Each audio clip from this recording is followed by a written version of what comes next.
food production in Nigeria, looking at the period from 1960 to date, which is basically our history as a nation. So let's start first with a little presentation of yourself and your own assessment of Nigeria at 61. Please go. Yeah, thank you very much for this opportunity to feature again in this dimension to talk about Nigeria and 61. Yes, I know I wasn't born at Nigeria's independence, but when I was born, I met a Nigeria that, was passing through a lot of austerity issues, developmental problems, and can I say that even the state of food production in Nigeria has been at its rudimentary level. Production of food, which have been done by smallholder farmers, subsistence farming has been the narrative for many years, and of course, because the private sector and the government have, from time to time failed to see that modernizing agriculture and winning it of the rain-fed agriculture can, quadruple, supply of food and also drive down prices. Yeah, it's true that Nigeria is a key regional player in West Africa. And of course, it has accounted for about half of West Africa's population with, approximately over 200 million persons, and one of the largest populations of the youth in the world, which is quite interesting. So with abundant natural resources, it's still regarded as Africa's biggest oil exporter and has the largest natural gas reserves in the continent. So before the 2016 recession, Nigeria's economy was growing fast at about 6.3%. 6.3%. During the COVID-19 pandemic, it had grown from 2.2%. So inflation was in the single digits in 2014. So, compared to about, can I say, about 12% in 2019. So the general government fiscal deficit was for about 4.4% of the gross domestic product in 2019 compared to 1.8% in 2014. So unemployment and underemployment have been expected to increase, affecting poor households and increasing the share of the population vulnerable to falling into poverty. So only agriculture has the highest expectation of positively contributing to the growth. Last year, 2020. So, we already know that Nigeria is regarded as a developing country as of 2021. From all the indices, we can even see, when I look at Google, I can see that Nigeria has about 0.539 Human Development Index as of 2019, and gross domestic income, gross national income, that is per capita income of about 2,000 naira, in the year 2020. And then, of course, the population as of 2021 is about over 210 million persons in the country. Nigeria is not even amongst the first 10 successful countries in the whole of Africa. You can imagine. So in the whole of Africa, Nigeria is taking about the 16th position when it has to do with being the richest Yeah, But so how do you calculate that kind of riches? Is it in terms of what the country had put or the level of the quality of life of the people? I don't understand that. absolutely, you have to, like we have indicators that measure economic growth, like there are some of those macroeconomic variables which look at the economic growth and also economic development. They are not really the same, but they can be the same at some point. Like if the gross domestic product, which is a proxy for measuring economic growth, does not trickle down to the quality of life of people, to education, to health facility or getting healthcare delivery. If it doesn't trickle down to food security, then the economy is not doing well at all. So these are all indicators that have been used. That's why we are there. Researchers are also carrying out these researches from time to time. So that's why you can see there must be a holistic dimension to measuring, yeah, to carrying out these researches and then looking at how it's able to contribute to the common man, to the concerns of the people. So can I say that, yeah, at this moment, Nigeria is not food sufficient. Yeah, it's not food sufficient. Yeah, we don't really need research to tell us that, but even research has even told us that. Yeah, so the rising cost of food and other services, um, has also shown that because there's high insecurity from the north to the south impasse, which has brought to a standstill food production. Can you imagine that? So I will always talk about the disruption of the food supply chain at such time. And then if agriculture was modern and commercial, then the impact of the impasse would not have been too great. So for instance, countries like Germany that have properly modernized agriculture, we hardly feel food shortages even during the pandemic. Yeah. Thank you very So much for that. Yeah, sure. you're We are going to welcome. have to look into some of these details or the production of food, which level we are, and some of the things that need to be done. Now, since we are talking about Nigeria at 61, I know, of course, like you said, you were not born in 61 years ago when Nigeria got independent, but of course, you read about it because you are doing a research. So you're also doing a research into the history of the country and food production, which is where we actually concentrated on just now. So Nigeria, as of 1916, how do you see food production? What have you read about food production of Nigeria as of 1916? Yeah, I can tell you that at that time Nigeria was excelling through the agriculture sector. Food production was not a, a challenge, much of a challenge than it is now. And of course, we had our glory, which was the oil palm. Nigeria, had always prospered through its through the agriculture sector, especially the oil, cocoa, other, and of course our cash crops, which of course oil palm is we have cashew. Cashew is also contributing significantly to the overall agriculture sector contribution to the entire GDP.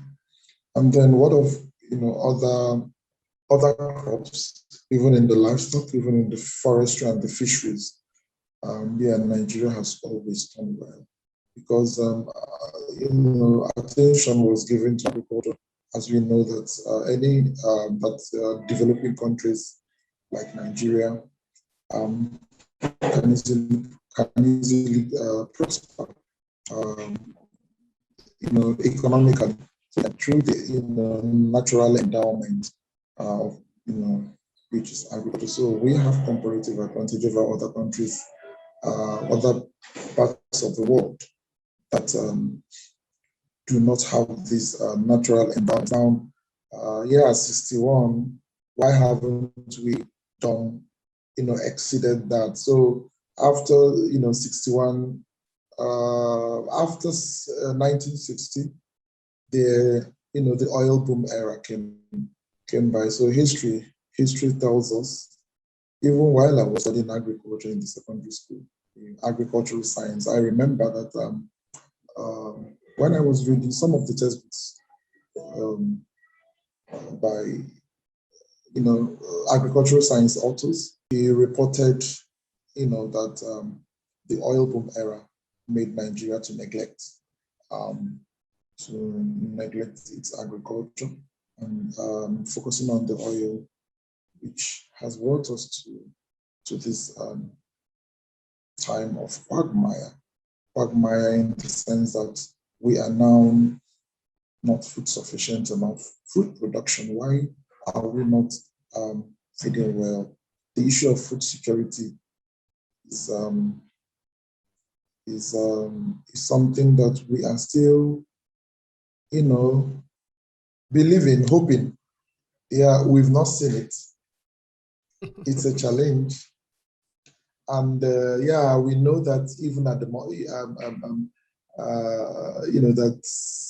the presence of Nigerian presidents over time, they have also tried to come up with policies and programs which will help to take the country to the next level with respect to encouraging agriculture. We have heard about the Green Revolution. We have heard about the Operation Feed the Nation. We have heard about the Land Use Act of 1978. We've heard of the agricultural development programs. We've heard of DFRI, Directorate for Food, Railroads and Infrastructure. We've heard of NALDA, National Land Development Authority. We've heard about National Accelerated Food Production Program. All of these, they are all in my head. I'm just saying it out of my head because I know about these policies. And, we had also looked at how, those policies have been, contributed at one point. What of the FADAMA, the National Food Development Program, which really had so many promises. And of course, it had stage 1, stage 2, and stage 3. And so many states have also benefited from that.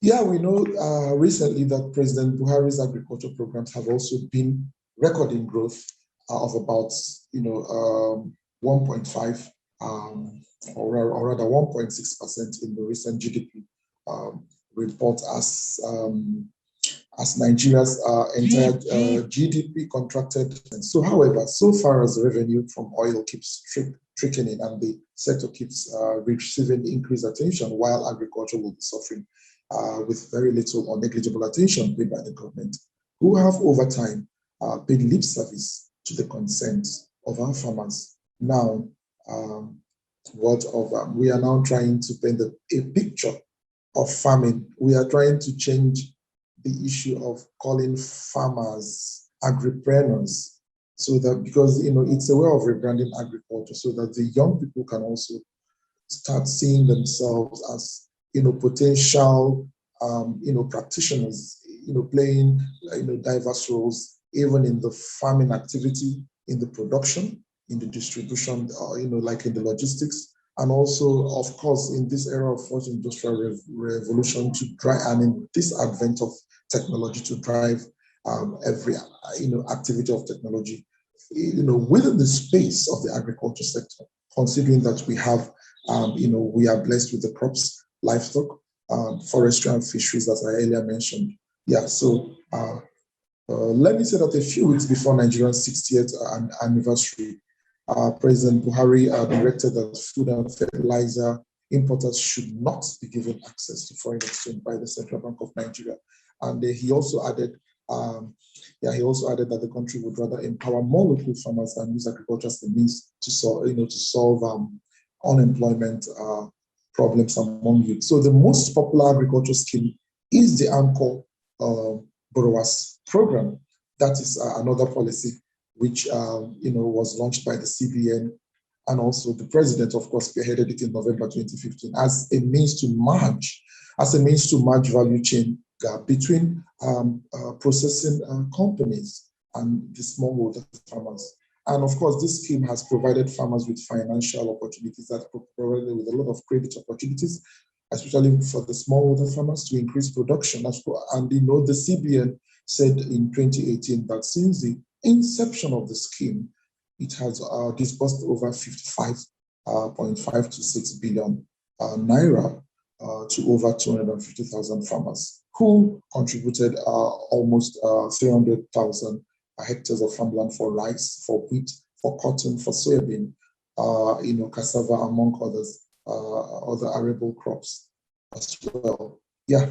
So this is actually a very good step that this administration took. So 2 years into the implementation, the program has also contributed to the creation of an estimated 890,000 direct, and 2.6 million indirect jobs.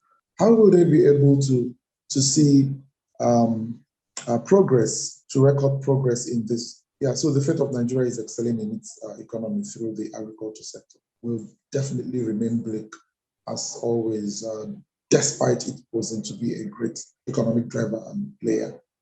So can I say that changing the face of agriculture and farming activity from the use of crude implements and equipment will definitely be a game changer for the economy, for the sector. We are actually at the dancing floor, and we are supposed to dance well. We are supposed to put all the technicalities, all the dancing steps. All right, we're supposed to dance well. Yeah. All right, still looking at Nigeria in the early period of independence, 1960, 1970, in those periods, because those are, I think you describe also as a period where Nigeria economy was still heavily rely on the agriculture. And so there is this, those of course who grew up in those periods, we remember the so-called the Kano pyramid, talking of the groundnut in Nigeria now, which totally has disappeared now. We don't hear of it anymore. Can you say anything about that? Because it shows, of course, that this country, Nigeria, has opportunity that cannot even be measured in every respect. So what happened to the Nigeria Kano pyramid? Can I say that, it's still it will surprise you that most of these activities, or the how will I put it now? The groundnut pyramid, yes, it's been there contributing significantly, providing farmers, looked into it because of its ability to provide food and also service other neighboring states and other parts of Nigeria. Yeah, we know that the economy has always prospered through the arable crop, and we know groundnut, which is Arachis hypogeum, has is an arable crop. It's not a permanent crop, neither is it a horticulture crop, but it has always done well in that region of Kano. So the pyramid is still there, just that there is a neglect. There is a high incidence of neglect in that. So we have always tried to recommend for government, especially through the scheme of FADAMA, to see ways of resuscitating that pyramid. Yeah, of course, we know the groundnut pyramid was very important. It was very important in driving transformation for the players. Yeah, so it's more like, will I say, like a tourist artifact, attracting people to come and see how it used to be, without it, showing what is supposed to be. So there is high neglect, high neglect. Those are great walls. Those are great walls which we have to see ways of fighting back. Can I tell you that the Granite Pyramid is not just in Kano? It's also in the Southeast Nigeria. There's a place in the Southeast Nigeria where you can get the Granite Pyramid as well. But everything trickles down to neglect. There is so much neglect. The way these projects, the way these programs are facing neglect, it's really, really, really, really a problem. And you can imagine how much that project, that program was generating. Of course, the bags of peanuts, granules were stacked into pyramids. Yeah, in the northern part of Nigeria. And the style of stacking, has always protected the peanuts from insect damage. And, that is also one of the challenges of, production and, productivity. And of course, once a local subsistence crop, peanuts are now, a major export crop for Nigeria, as well as other African countries. So it has also generated lots of foreign exchange. And like you were mentioning about in 1960, Nigeria was also exporting lots of granules within that period, within that era. Yeah. And so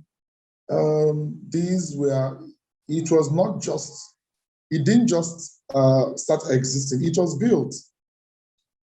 It was built because of the potentials that we had at that time. So they were viewed as both as tourist attraction and as also a symbol of wealth, So, but now, your question is, what's going on with how can we bring it back? How can we bring it back? It's all about investing in it again. It's high time that we come back to start investing in resuscitating how it has contributed to transformation. Yeah. So we know that they have a very conducive environment for growing that, and which is also a very important thing than to start growing granules in a greenhouse, which is more expensive, but we have it here in Nigeria. We have it there in the northern part of Nigeria, and we also have it down in the southeast Nigeria, which is not very far away from the northern part of Nigeria. So granite pyramids were pyramid-like structures made from granite sacks. Thank you for that. This question and this situation become really important in that we're looking at a country with over 200 million people, predominantly youth, as it were, and these are people that don't have job. Now we are talking of agricultural sector that they just be allowed to decay. Whereas if this agricultural sector were to be functioning, because looking at Nigeria the way we are, we don't really depend so much on the government because the government doesn't really give much. But if institutions are working that employ the people will not even care how much the government is stealing from the natural resources like oil and all that. What the people just need is a place to work and able to feed their family. So places like the Kano Pyramid, of course, I just use that one as an example. Of course, like you also said, there are many other areas in Nigeria where agriculture have a really huge potential. Now, of course, we are talking of the cattle rearing that have become a menace in Nigeria, but it's not supposed to be like that. If there are law policy that promote the rearing of cattle in Nigeria, because cattle are reared in every country, not only in Nigeria, they need to be given the necessary instrument to rear them. You don't need to take cattle, enter into somebody's farm and be destroyed. That is not how to rear cattle. that is, you are just committing a crime. You see, so some of this, why can't we look into agriculture as a way of solving the problem of unemployment and food insecurity and even the main security problem in the country? Why are we not thinking in that direction? Okay, thank you for that question. I think why we are not thinking in that direction is because of the perception. The perception problem is also part of the problem. I tell you because whether we like it or not, because of the cold feet from the government, cold feet from even the NGOs and the funding bodies towards agriculture, and somehow like the lip service issue, we don't take it seriously. So people are not very interested in putting all their eggs in agriculture. And well, yes, they may have succeeded in putting just a part of their eggs in agriculture, and then one also in their secular jobs, and then they are like they are not primary. Their occupation may not be primarily farming, and of course, from the researches we've carried out, we've also found out that most of the farmers are not primarily farmers. Most of them are secondary farmers and even tertiary farming, engaging in farming activities. So the perception problem is there. So that is, like a major spoiler. That's a major challenge. That's a major bottleneck that we need to tackle. Then, what of the issue of trying to commit resources? Yeah, we know that most agriculture projects have, stages. It doesn't really yield the result immediately. It takes time to grow.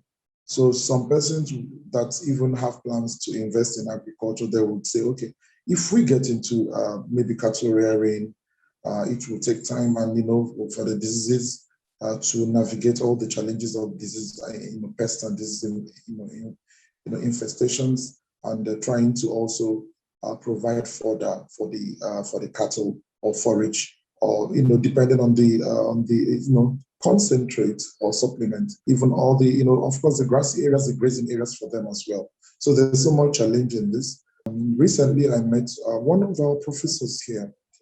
She is one of the persons who have also been an inspiration in the humanities section. I can also, set up, a cattle ranch where in Niger Delta region, so that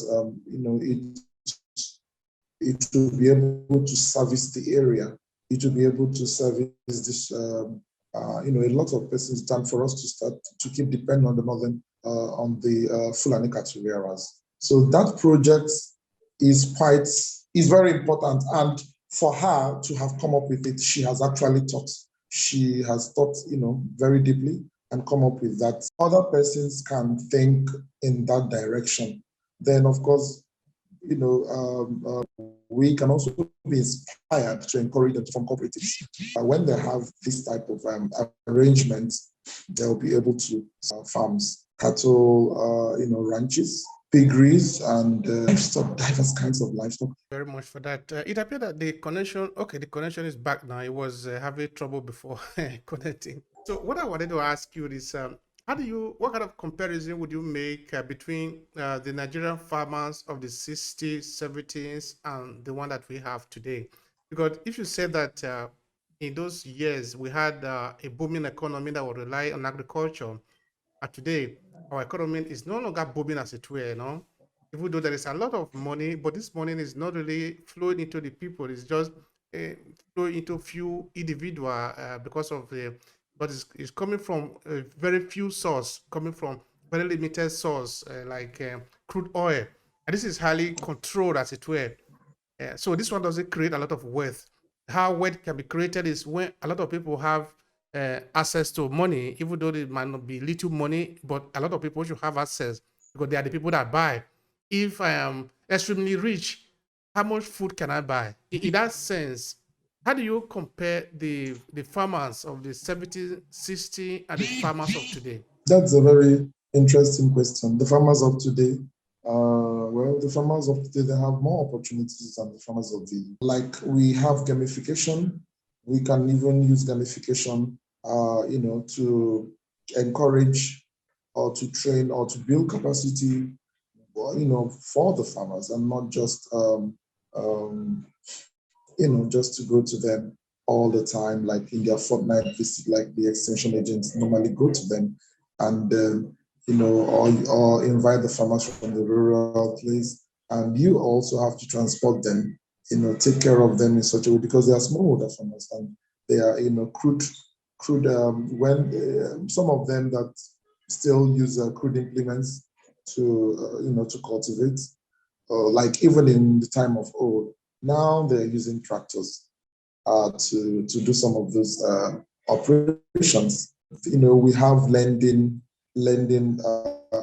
companies and organizations that can also lease their tractors and even the coupled implements like the Dix plow, the Dix ridger, the Dix harvester, well, that's all in crop farming. These are minimal contributions that it has to so the farmers of today, they are for them to tackle food insecurity, they have a lot on their neck to handle. They have a lot of they have a lot with respect to trying to also scale up for the smallholder farmers to scale up from that subsistence type of scope of production to getting more into building up commercialization or being more to producing for the on a large scale basis. So and then we the farmers of today, they can also commit more of their time and energy to build cooperative in such a way that they can they are open more to crowd farming initiatives and integrated farming systems and more like even organic farming as well, where it's an ecosystem which nothing is wasted. You can actually practice it with crops, livestock, and choose them and select them, and there's like a compatibility in bringing in the resources from the crops, the livestock, the forestry, even fisheries as well, and then of course ensuring that nothing is wasted and that there is efficiency and effectiveness and also a very good productivity in the ecosystem. Yeah. All right. That is good. All these are a lot of opportunity that the farmers of today have compared to the farmers of yesterday. Okay, we are looking at the Nigerian farmer to be specific, of the 60s and the 70s. And we are saying, taking your word for it, that the 60s and the 70s, there was the Nigerian agriculture was performing better. But we are now also seeing that the farmers of today have access to more resources in terms of technology to be able to farm even better. But today, Nigeria is suffering from food. Somebody might want to ask, how come that now that the farmer are having access to more resources and more possibility of producing food for more people, now we are suffering from food. We don't have food. Nigeria is dominated by importation of food. What would you say to that? I forgot to, when I was mentioning, not really that I forgot, but I know that we have so many opportunities, especially which the farmers can also cash in on. Yes, I mentioned about the advent of technology and fourth industrial revolution, but I didn't go in detail. I didn't even mention about biotechnology, which you had all, which I think you had mentioned that earlier, artificial intelligence and the GIS, GP. You mentioned about knowledge sharing. The farmers of today, they have, very great opportunity for knowledge sharing, sharing across from one, area of the world to another. So it's now like a global village. Now it's like a global village in the sense that We have, the farmers of today have more, opportunities, to, overcome the climate change issues, which, is, is, a debilitating, will I call it, it's a debilitating disease, very, very challenging for the farmers. And then they have also the opportunity to practice more protected farmings, more protected farming. We have the greenhouse. We have the greenhouses which can be set up to grow, and we have also the vertical farming initiatives, trying to grow crops, horticultural and organic crops in places where there are not enough land. So the farmers of this century, they are open to all of that. And these are very, very, very great opportunities, which has, one can run away from the, pest and disease infestations, which they have always had, even the storage issues, and trying to make sure that we can use, biological, ways which are bio-friendly, bioeconomic initiative. And of course, they all have aspects of biodiversity, which will, leave the ecosystem also not having the challenge. So now, coming back to answering your question, can I say that Nigeria's economy will excel through agriculture by looking at, I had mentioned about policy. We need to look at, contemporary policy and strong political will. The days of policy making, the days of policy making in agriculture are almost gone. And before, we had streams of agricultural programs and projects, especially during the military regimes. These have all, days of political will. How Nigeria has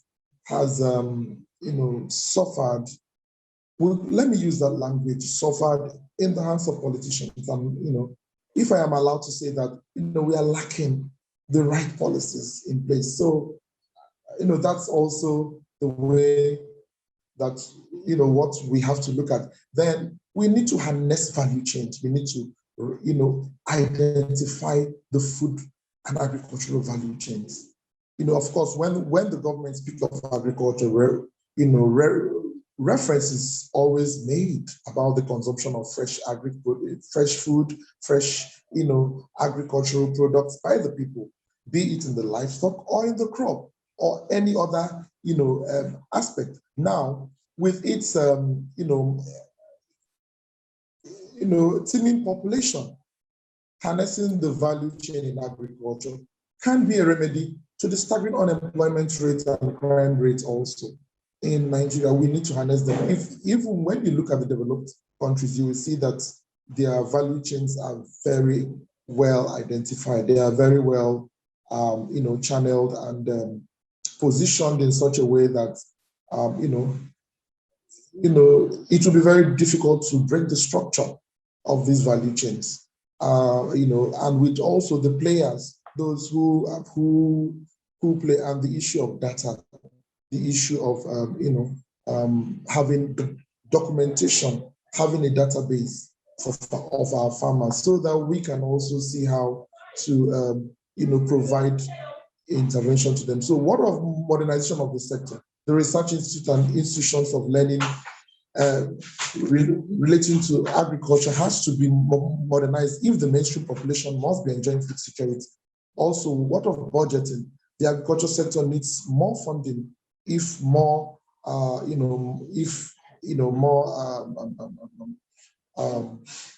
attention has to be given. Of course, if we must make profits, if we must, be more productive with any aspect of the agriculture or the value chain or the distributive channel. Yeah. And then, of course, what will it lead to? It will lead to more, specialization. It will lead to more development. It will lead to more, growth in the diverse, for the stakeholders and the key players in the sectors. Thank you. All right, now we are in Nigeria the way it is currently.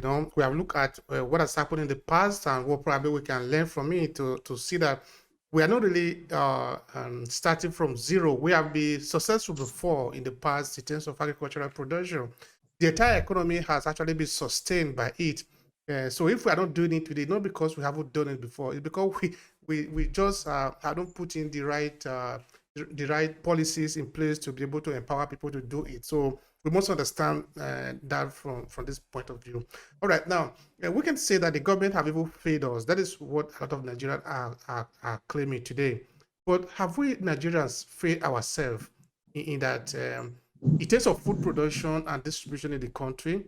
Say maybe, for example, if the government have even failed us, is there not something that we can do so that we don't fail ourselves? Personally, I am not saying that the government has failed, but yes, you can say that. We are also allowed to say that. But yes, we have room for private investors and the non-governmental organizations. And, of course, they have always been playing as great roles. And even for Nigerians in diaspora, they are abroad and they, of course, we know how they have all been playing roles in one way or the other. For example, I know that Nigerians in diaspora, they are working with the Federal Ministry of Agriculture and with the International Organization for Migration to see how to develop some of the dilapidated projects of the Nigerian government, which like even the food crop production transfer technology station at Ubiaja and many other stations, even the Federal College of Agriculture at Ishagu. And we know of the National Root Crop Research Institute at Umodike. We know even all the Cocoa Research Institutes at Ibadan. We know the NIFO. We know the RAIN. I visited RAIN, Rubber Research Institute of Nigeria, the other day in Edo State, and I was very, very, broken. I was really broken because I saw that the project is not receiving attention at all. So, these Nigerians in diaspora, they are also pushing, private investors are pushing to see how these projects that have over time contributed to driving transformation in the economy can be resuscitated. And then we have to drive away corruption. We have to see ways of developing frameworks on how to make sure that every player, everyone who is playing one role or the other is also compensated. And so that there is no people who are working and not taking advantage of, and they are not being paid what they are supposed to be paid. And then also we need to find ways of also finding a structure for, employment. There are many young people who are supposed to be brought in, who are supposed to be mentored, who are supposed to be, trained in such a way, and so that they will build capacity. Like one of the projects that I am the diaspora expert in, I have also tried, like I'm developing a strategy on how to, build up capacity of those ones that I can tell you, I am even, much younger than most of them that have worked there. They have been working there even far before, maybe when I was a toddler, they started to work there. So, and I also have to come up with, a way, an approach to see how I can also contribute to, driving transition. Some of them, they have,